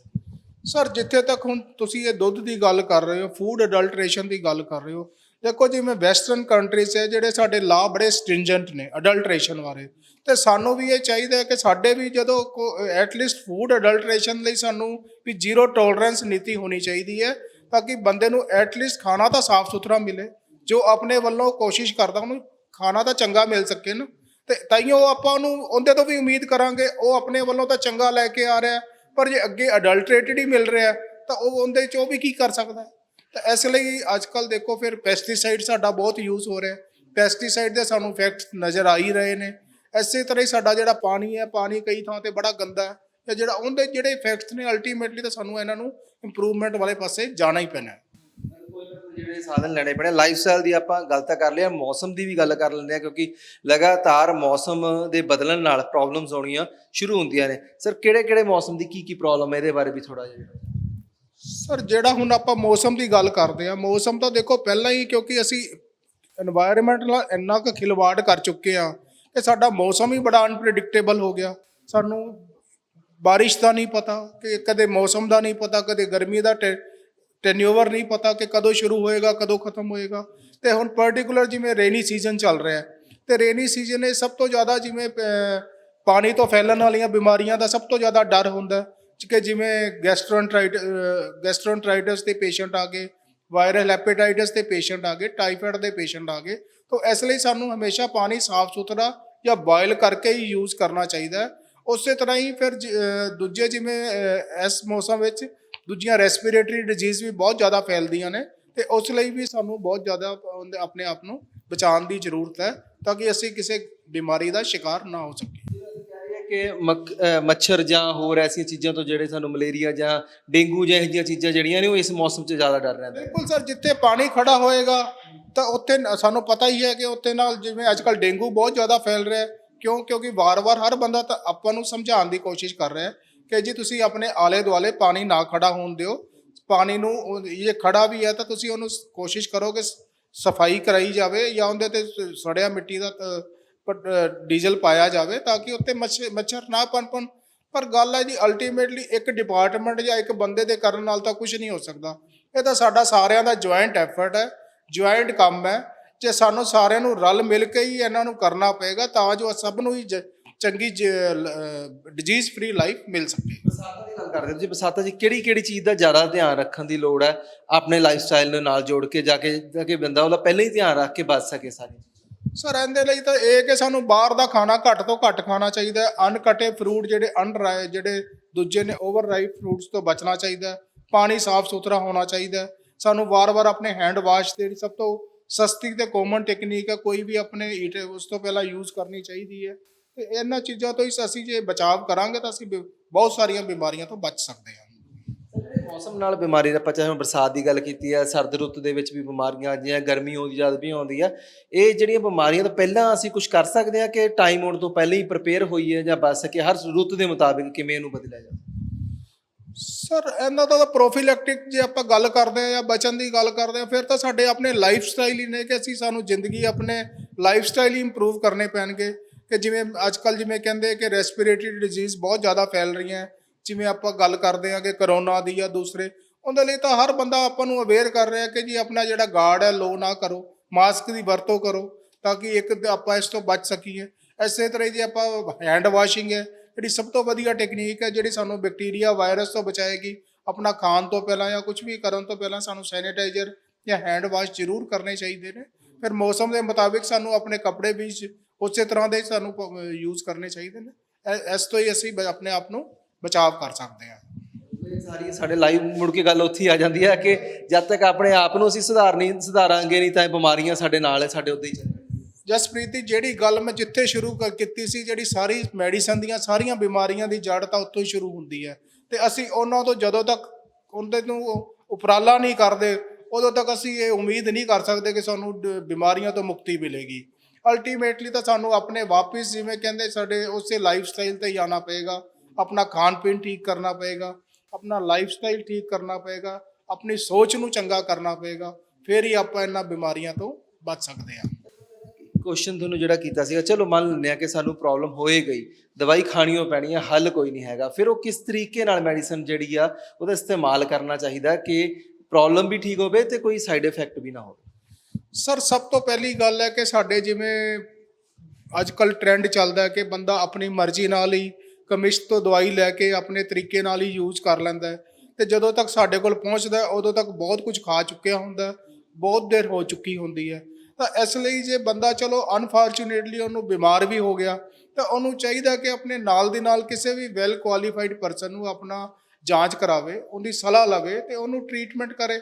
ਸਰਕਾਰ ਵੱਲੋਂ ਵੀ ਥਾਂ ਥਾਂ 'ਤੇ ਹਸਪੀਟਲ ਖੋਲ੍ਹੇ ਜਾ ਰਹੇ ਹੈ ਜਿੱਥੇ ਹਰ ਤਰ੍ਹਾਂ ਦੇ ਡਾਕਟਰ ਸੁਵਿਧਾਵਾਂ ਉਪਲਬਧ ਨੇ, ਅਤੇ ਸਾਨੂੰ ਵੀ ਹੁਮਾ ਕੇ ਉਹ ਸਹੂਲਤਾਂ ਦਾ ਫਾਇਦਾ ਲੈਣਾ ਚਾਹੀਦਾ ਹੈ ਤਾਂ ਜੋ ਅਸੀਂ ਆਪਣੇ ਆਪ ਨੂੰ ਪਹਿਲੀ ਸਟੇਜ 'ਤੇ ਹੀ ਬਚਾ ਸਕੀਏ, ਤਾਂ ਕਿ ਇਹ ਨਾ ਹੋਵੇ ਕਿ ਬਿਮਾਰੀ ਇੰਨੀ ਕੁ ਵੱਧ ਚੁੱਕੀ ਹੋਵੇ ਜੇ ਅਸੀਂ ਕੁਝ ਕਰਨਾ ਚਾਹੀਏ ਤਾਂ ਵੀ ਨਾ ਕਰ ਪਾਈਏ। ਤੁਸੀਂ ਦੱਸਿਆ ਕਿ ਪਹਿਲਾਂ ਹੀ ਜਿਹੜਾ ਆਪਣੇ ਆਪ ਨੂੰ ਜਿਹੜਾ ਦਵਾਈ ਡਾਕਟਰ ਦੀ ਸਲਾਹ ਦੇ ਨਾਲ ਲੈਣੀ ਚਾਹੀਦੀ ਹੈ। ਮੰਨ ਲੈਂਦੇ ਹਾਂ ਕਿ ਕੋਈ ਵਿਅਕਤੀ ਬਹੁਤ ਦੂਰ ਹੈ, ਕਿਉਂਕਿ ਅਸੀਂ ਹਰ ਇੱਕ ਵਿਅਕਤੀ ਲਈ ਇੱਥੇ ਗੱਲ ਕਰ ਰਹੇ ਹਾਂ ਸ਼ੋਅ 'ਚ, ਜਿਹਦੇ ਕੋਲ ਪਹੁੰਚ ਤੋਂ ਡਾਕਟਰ ਹਜੇ ਦੂਰ ਆ ਜਾਂ ਹਸਪੀਟਲ ਦੂਰ ਹੈ, ਘਰੇ ਉਹਨੂੰ ਐਮਰਜੈਂਸੀ ਜ਼ਰੂਰਤ ਪੈ ਗਈ ਹੈ ਤਾਂ ਫਸਟ ਏਡ ਕੀ ਹੋਣੀ ਚਾਹੀਦੀ ਆ? ਜੇ ਘਰ ਕਿਸੇ ਨੂੰ ਮੰਨ ਲਓ ਵੀ ਅੱਜ ਦੇ ਟਾਈਮ ਦੇ ਵਿੱਚ ਬੁਖਾਰ ਜਿਹੜਾ ਆ ਉਹ ਪਹਿਲਾਂ ਚੜ੍ਹਨਾ ਸ਼ੁਰੂ ਹੁੰਦਾ ਆ, ਕਿਉਂਕਿ ਜਿਹੜਾ ਚੈੱਕ ਕਰਨ ਤੋਂ ਬਾਅਦ ਹੀ ਪਤਾ ਲੱਗੇਗਾ ਕਿਸ ਚੀਜ਼ ਨਾਲ ਚੜ੍ਹਦਾ, ਪਰ ਪਹਿਲਾਂ ਉਹਨੂੰ ਕੀ ਜਿਹੜੇ ਉਪਯੋਗ ਕਰਨੇ ਚਾਹੀਦੇ ਘਰ? ਸਰ ਦੇਖੋ, ਬਿਮਾਰੀ 'ਚ ਆਪਣੇ ਲੈਵਲ 'ਤੇ ਕਰਨ ਨੂੰ ਆਪਾਂ ਇਹ ਨਹੀਂ ਕਹਿ ਸਕਦੇ ਕਿ ਕੁਝ ਹੁੰਦਾ, ਕਿਉਂਕਿ ਜਦੋਂ ਸਾਨੂੰ ਲੱਗਦਾ ਕਿ ਅੱਜ ਕੱਲ੍ਹ ਜਿਵੇਂ ਇੰਨੀਆਂ ਬਿਮਾਰੀਆਂ ਨੇ, ਹਰ ਤਰ੍ਹਾਂ ਦੀਆਂ ਬਿਮਾਰੀਆਂ ਫੈਲ ਰਹੀਆਂ ਨੇ, ਉਸ ਲਈ ਸਾਨੂੰ ਲੇਟ ਨਾ ਕਰਕੇ ਤੁਰੰਤ ਡਾਕਟਰ ਦੀ ਸਲਾਹ ਲੈ ਕੇ ਹੀ ਆਪਣਾ ਇਲਾਜ ਸ਼ੁਰੂ ਕਰਨਾ ਚਾਹੀਦਾ, ਤਾਂ ਕਿ ਇਹ ਨਾ ਹੋਵੇ ਕਿ ਇਸ ਤੋਂ ਪਹਿਲਾਂ ਬਿਮਾਰੀ ਫੈਲ ਜੇ ਫਿਰ ਉਸ ਤੋਂ ਬਾਅਦ ਅਸੀਂ ਭੱਜਣਾ ਸ਼ੁਰੂ ਕਰੀਏ। ਇਸ ਲਈ ਮੇਰੀ ਤਾਂ ਸਲਾਹ ਇਹੀ ਹੋਵੇ ਕਿ ਜੇ ਤੁਹਾਨੂੰ ਪ੍ਰੋਬਲਮ ਹੈ ਤਾਂ ਜੇ ਸਾਡੇ ਸਿਰਫ ਮਨ ਦੀ ਘਾਟ ਹੁੰਦੀ ਹੈ, ਅਦਰਵਾਈਜ਼ ਜੇ ਅਸੀਂ ਚਾਹੀਏ ਤਾਂ ਅਸੀਂ ਹਰ ਥਾਂ 'ਤੇ ਪਹੁੰਚ ਕੇ ਆਪਣਾ ਇਲਾਜ ਕਰਵਾ ਸਕਦੇ ਹਾਂ। ਅਤੇ ਹਰ ਸ਼ਹਿਰ ਹਰ ਪਿੰਡ 'ਚ ਸੁਵਿਧਾਵਾਂ ਤਾਂ ਉਪਲਬਧ ਹੈ ਹੀ ਹੈ, ਪਰ ਸਿਰਫ ਕੀ ਹੈ ਕਿ ਅਸੀਂ ਚਾਹੁੰਦੇ ਨਹੀਂ, ਆਪਣੇ ਲੈਵਲ 'ਤੇ ਕੋਸ਼ਿਸ਼ ਕਰੀ ਜਾਂਦੇ ਹਾਂ ਅਤੇ ਸੋਚਦੇ ਹਾਂ ਕਿ ਸ਼ਾਇਦ ਮੈਂ ਠੀਕ ਹੋ ਜਾਵਾਂਗਾ, ਜਾਂ ਆਪਣੇ ਆਲੇ ਦੁਆਲੇ ਆਪਣੇ ਆਂਢ ਗੁਆਂਢ ਤੋਂ ਸਲਾਹ ਲੈ ਕੇ ਕਿ ਉਹਨੇ ਵੀ ਆਹ ਟੇਬਲੇਟਸ ਖਾਧੀਆਂ ਨੇ, ਮੈਂ ਵੀ ਇਹ ਖਾ ਲਵਾਂ, ਜਾਂ ਆਹ ਜਿਹੜੇ ਅਨਕੁਆਲੀਫਾਈਡ ਬੰਦੇ ਨੇ ਜਿਨ੍ਹਾਂ ਨੂੰ ਪਤਾ ਵੀ ਨਹੀਂ ਹੁੰਦਾ, ਉਹਨਾਂ ਤੋਂ ਲੈ ਕੇ ਆਪਣਾ ਕੰਮ ਖਰਾਬ ਕਰ ਲੈਂਦੇ ਨੇ। ਅਤੇ ਬਿਮਾਰੀਆਂ 'ਚ ਇੱਕ ਵਾਰ ਵੱਧ ਜਾਂਦੀਆਂ ਨਾ, ਉਹਨਾਂ ਨੂੰ ਕੰਟਰੋਲ ਕਰਨਾ ਅਤੇ ਉਹਦਾ ਇਲਾਜ ਕਰਨਾ ਬਹੁਤ ਮੁਸ਼ਕਿਲ ਹੋ ਜਾਂਦਾ ਹੈ। ਹੋਰ ਜਿਹੜਾ ਪੁਆਇੰਟ ਮੈਂ ਸੁਣਿਆ, ਜਿਵੇਂ ਤੁਸੀਂ ਦੱਸਿਆ ਕਿ ਆਪਣੇ ਆਪੇ ਦਵਾਈਆਂ ਖਾਣੀਆਂ ਸ਼ੁਰੂ ਕਰ ਦਿੰਦੇ ਆ, ਆਪਣੇ ਦਵਾਈਆਂ ਲੈਂਦੇ ਨੇ, ਦਿੱਕਤਾਂ ਆਉਣੀਆਂ ਸ਼ੁਰੂ ਹੁੰਦੀਆਂ ਨੇ, ਕੋਈ ਇਹ ਡਰੱਗ ਫੀਵਰ ਵੀ, ਜਾਣੀ ਕਿ ਦਵਾਈਆਂ ਤੋਂ ਵੀ ਬਿਮਾਰ ਹੋ ਸਕਦਾ ਬੰਦਾ ਅੱਗੇ, ਜੇ ਕੋਈ ਦਵਾਈਆਂ ਜ਼ਿਆਦਾ ਲਿੱਤੀਆਂ ਜਾਣ ਉਹ ਵੀ ਬਿਮਾਰੀ ਪੈਦਾ ਕਰ ਸਕਦਾ? ਸਰ ਇਹ ਤਾਂ ਹਰ ਡਰੱਗ ਦਾ ਆਪਣਾ ਆਪਣਾ ਸਾਈਡ ਇਫੈਕਟਸ ਹੈ। ਕਿਸੇ ਬਿਮਾਰੀ ਕੋਈ ਮੈਡੀਸਨ ਨਹੀਂ ਲੈਣੀ ਹੁੰਦੀ, ਕਿਸੇ ਦਾ ਕੋਈ ਸਾਈਡ ਇਫੈਕਟਸ ਹੋ ਜਾਂਦੇ, ਤਾਂ ਇਸ ਕਰਕੇ ਅਸੀਂ ਆਪਾਂ ਕਿਵੇਂ ਬੰਦਾ ਆਪਣੇ ਲੈਵਲ 'ਤੇ ਕਿਵੇਂ ਡਿਸਾਈਡ ਕਰ ਸਕਦੇ ਹਾਂ, ਜਾਂ ਦੂਜਾ ਅਨਕੁਆਲੀਫਾਈਡ ਪਰਸਨ ਕਿਵੇਂ ਇਹ ਡਿਸਾਈਡ ਕਰਕੇ ਦੇ ਸਕਦਾ ਕਿ ਇਹ ਮੈਡੀਸਨ ਇਹਦੇ ਲਈ ਸੇਫ ਹੈ, ਇਹਦੇ ਲਈ ਸੇਫ ਨਹੀਂ ਹੈ। ਜਦੋਂ ਜੇ ਪਹਿਲਾਂ ਕਿਸੇ ਨੂੰ ਕੋਈ ਡਰੱਗ ਅਲਰਜੀ ਹੈ, ਕੁਝ ਵੀ ਹੈ, ਜੇ ਆਪਣੀ ਮਰਜ਼ੀ ਨਾਲ ਹੀ ਗੋਲੀ, ਤਾਂ ਉਹਨੂੰ ਕਿਵੇਂ ਪਤਾ ਲੱਗੇਗਾ ਕਿ ਉਹ ਸਾਲਟ ਵੀ ਸੇਮ ਹੈ? ਕਈ ਵਾਰ ਗੋਲੀਆਂ ਦੇ ਨਾਂ ਅੱਡ ਅੱਡ ਹੁੰਦੇ ਆ, ਪਰ ਸਾਲਟ ਤਾਂ ਕਾਮਨ ਵੀ ਹੋ ਸਕਦਾ ਨਾ। ਅਤੇ ਸਾਨੂੰ ਇਹ ਐਕਚੁਅਲੀ ਐਕਸਪੈਰੀਮੈਂਟ ਕਰਨ ਦੀ ਜ਼ਰੂਰਤ ਵੀ ਕੀ ਹੈ? ਅਸੀਂ ਕਿਉਂ ਕਰਨਾ ਚਾਹੁੰਦੇ ਹਾਂ, ਠੀਕ ਹੈ ਨਾ। ਕਿਉਂ ਨਹੀਂ ਅਸੀਂ ਟਾਈਮ ਤੇ ਅਸੀਂ ਆਪਣੇ ਆਪ ਨੂੰ ਸਹੂਲਤ ਲੈਂਦੇ। ਅਲਟੀਮੇਟਲੀ ਤਾਂ ਤੁਹਾਨੂੰ ਲੈਣੀ ਪਊਗੀ ਸਹੂਲਤ, ਨਹੀਂ। ਹਾਂ, ਇਹ ਸਾਨੂੰ ਥੋੜਾ ਜਿਹਾ ਦੇਖੋ, ਗੱਲ ਤਾਂ ਮਾਈਂਡ ਸੈਟ ਦੀ ਹੈ ਨਾ। ਸਾਨੂੰ ਆਪਣਾ ਮਾਈਂਡ ਸੈਟ ਤਾਂ ਚੇਂਜ ਕਰਨਾ ਹੀ ਪਊਗਾ। ਅੱਜ ਕਰ ਲਈਏ, ਕੱਲ ਕਰ ਲਈਏ, ਪਰ ਇਹਨੂੰ ਸੈੱਟ ਕੀਤੇ ਬਿਨਾਂ ਸਾਡਾ ਗੁਜ਼ਾਰਾ ਨਹੀਂ ਹੋਣਾ। ਸਰ ਬਿਲਕੁਲ ਬੜੀ ਚੰਗੀਆਂ ਜਿਹੜੇ ਤੁਸੀਂ ਗੱਲਾਂ ਸਾਨੂੰ ਦੱਸ ਰਹੇ ਹੋ ਕਿ ਕਿਸ ਤਰੀਕੇ ਨਾਲ ਬਚਣ ਲੋੜਾ ਲਾਈਫ ਸਟਾਈਲ ਹੈ। ਹੁਣ ਆਪਾਂ ਹੱਲ ਵੱਲ ਜਾਈਏ, ਜੇਕਰ ਹੁਣ ਕੀ ਲੱਗਦਾ ਕਿ ਸਭ ਤੋਂ ਪਹਿਲਾਂ ਸਾਨੂੰ ਫਸਟ ਪ੍ਰਾਇੋਰਟੀ ਤੇ ਕੀ ਕਰਨਾ ਚਾਹੀਦਾ? ਆਪਾਂ ਇੱਕ ਇੱਕ ਕਰਕੇ ਗੱਲ ਕਰਾਂਗੇ, ਸਾਡੇ ਖਾਣ ਪੀਣ ਦੀ, ਬੈਠਣ ਉੱਠਣ ਦੇ ਸਟਾਈਲ ਦੀ ਤੇ ਐਕਸਰਸਾਈਜ਼ ਦੀ। ਤਾਂ ਸਭ ਤੋਂ ਪਹਿਲਾਂ ਸਾਨੂੰ ਕੀ ਕਰਨਾ ਚਾਹੀਦਾ? ਸਰ, ਜਿਹੜੀ ਤੁਸੀਂ ਇਹ ਗੱਲ ਕਰ ਰਹੀ ਹੈ, ਇਹ ਸਭ ਤੋਂ ਪਹਿਲਾਂ ਸਾਡੇ ਜਦੋਂ ਕਹਿੰਦੇ ਨਾ ਬੱਚੇ ਦੇ ਬਚਪਨ ਤੋਂ ਹੀ ਸ਼ੁਰੂ ਹੋ ਜਾਂਦੀ ਹੈ। ਤੇ ਸਭ ਤੋਂ ਵੱਡਾ ਰੋਲ ਉਹਦੇ ਮਾਪਿਓ ਦਾ ਰੋਲ ਹੈ ਕਿ ਬੱਚੇ ਦੇ ਮਾਪਿਓ ਨੂੰ ਹੀ ਉਹਨੂੰ ਪਹਿਲਾਂ ਇਹ ਸਿਖਾਉਣਾ ਚਾਹੀਦਾ ਹੈ ਕਿ ਉਹਦੇ ਲਈ ਕਿਹੜਾ ਖਾਣਾ ਜ਼ਰੂਰੀ ਹੈ, ਕਿਹੜੇ ਖਾਣੇ ਦਾ ਕਿਹੜਾ ਨੁਕਸਾਨ ਹੈ। ਉਹਦੀ ਜਾਇਜ਼ ਨਜਾਇਜ਼ ਹਰ ਗੱਲ ਬੱਚੇ ਦੀ ਸਾਨੂੰ ਨਹੀਂ ਮੰਨਣੀ ਚਾਹੀਦੀ। ਉਹਨੂੰ ਇਹ ਵੀ ਟੋਲਰੈਂਸ ਵੀ ਸਿਖਾਉਣੀ ਪਊਗੀ, ਪੇਸ਼ੈਂਸ ਵੀ ਸਿਖਾਉਣੀ ਪਊਗੀ, ਤੇ ਉਹਨੂੰ ਇਹ ਵੀ ਦੱਸਣਾ ਪਏਗਾ ਕਿ ਜੇ ਇਹ ਤੇਰੇ ਲਈ ਖਾਣਾ ਚੰਗਾ ਨਹੀਂ ਹੈ। ਤੇ ਅਸੀਂ ਇਹ ਨਹੀਂ ਕਿ ਜੇ ਬੱਚਾ ਜਿੱਦ ਕਰਦਾ ਜੀ ਮੈਂ ਸਵੇਰੇ ਦੁਪਹਿਰ ਸ਼ਾਮ 버ਗਰ ਹੀ ਖਾਣੇ ਆ, ਤਾਂ ਅਸੀਂ 버ਗਰ ਹੀ ਦੇ ਰਹੇ ਹਾਂ। ਕਿਉਂ? ਕਿਉਂਕਿ ਅਸੀਂ ਅਫੋਰਡ ਕਰ ਸਕਦੇ ਹਾਂ। ਪਰ ਅਸੀਂ ਉਹ ਆਪਣੇ ਪਿਆਰ ਨਾਲ ਇਹ ਨਹੀਂ ਕਰ ਰਹੇ ਕਿ ਬੱਚੇ ਦਾ ਸਿਰਫ ਇੱਕ ਤਾਂ ਆਦਤ ਵਿਗਾੜ ਰਹੇ ਹਾਂ, ਇੱਕ ਅਸੀਂ ਉਹਦੀ ਲਾਈਫ ਸਟਾਈਲ ਖਰਾਬ ਕਰ ਰਹੇ ਹਾਂ। ਉਸ ਤੋਂ ਬਾਅਦ ਜੇ ਇੱਕ ਵਾਰ ਜਿਹੜੀ ਆਦਤ ਬਣ ਗਈ ਆ, ਉਹਨੂੰ ਅੱਗੇ ਚੇਂਜ ਕਰਨਾ ਬਹੁਤ ਮੁਸ਼ਕਿਲ ਹੋ ਜਾਂਦਾ ਹੈ। ਇਸ ਲਈ ਇਹ ਜਿਹੜੇ ਉਪਰਾਲੇ ਆ ਸਾਨੂੰ ਸ਼ੁਰੂ ਤੋਂ ਹੀ ਕਰਨੇ ਪੈਣਗੇ। ਇਹ ਨਹੀਂ ਹੁੰਦਾ ਕਿ ਜੀ ਪਹਿਲਾਂ ਅਸੀਂ ਉਹਨੂੰ ਕੋਈ ਆਦਤ ਪਾ ਦਿੰਦੇ ਹਾਂ, ਬਾਅਦ ਵਿੱਚ ਉਹਨੂੰ ਕਹਿੰਦੇ ਹੁਣ ਤੂੰ ਛੱਡ ਦੇ, ਆ ਠੀਕ ਨਹੀਂ ਹੈ, ਠੀਕ ਹੈ ਨਾ। ਇਸੇ ਤਰ੍ਹਾਂ ਹੀ ਬੱਚੇ ਨੂੰ ਅੱਜ ਕੱਲ੍ਹ ਚਲੋ ਚੱਲ ਵੀ ਪਿਆ ਕਿ ਯੋਗਾ ਜ਼ਰੂਰ ਸਿਖਾਉਣਾ ਚਾਹੀਦਾ ਹੈ, ਤਾਂ ਕਿ ਉਹਨੂੰ ਆਪਣੇ ਆਪ ਨੂੰ ਸਟ੍ਰੈਸ ਤੋਂ ਰਿਲੀਫ ਕਰਨ ਲਈ ਵੀ ਪਤਾ ਹੋਵੇ ਕਿ ਮੈਂ ਕਿਵੇਂ ਕਰ ਸਕਦਾ, ਇਹ ਚੀਜ਼ ਦਾ ਮੈਨੂੰ ਕੀ ਬੈਨੀਫਿਟ ਮਿਲਦਾ ਹੈ।